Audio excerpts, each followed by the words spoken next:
Goeiemôre, Dok Matt wat praat. Daar is nie sommer iets in hierdie wêreld waarvoor ek bang is nie. Maar daar's een ding wat ek altyd vrees.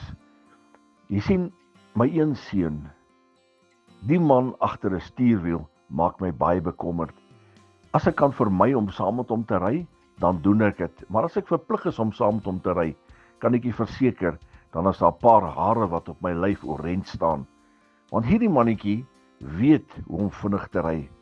En nie net vinnig nie, hy wil altyd eerste wees, hy wil voor wees, wissel van bane, een baan na die ander baan, so vinnig as wat hy kan. En op so 'n mate dat ek later die kantpanele begin vashou en begin vrees, want hierdie mannetjie dan partykeer is hy sommer op sy selfoon besig, en hy ry, en ek wil amper sê dis roekeloos. En dan sê ek vir myself, hierdie ouetjie weet hoe om my gebedsklewe op te tel. Nou wil ek jy uitnooi, as jy 'n probleem het in jou gebedslewe, en jy wil net bietjie jou gebedslewe opknap, dan kan ek vir u reël dat jy gou 'n rit saam met hom neem, en dan gaan jy vinnig weer u gebedslewe op 'n standaard kry, wat dit moet wees. Nee, dis nie nodig vir dit nie. U moet tyd spandeer saam met die Here.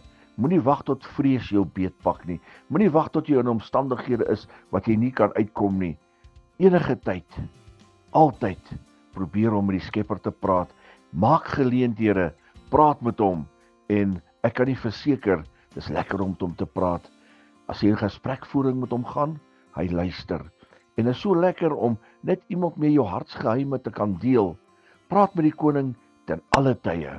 Herlewingsgroete.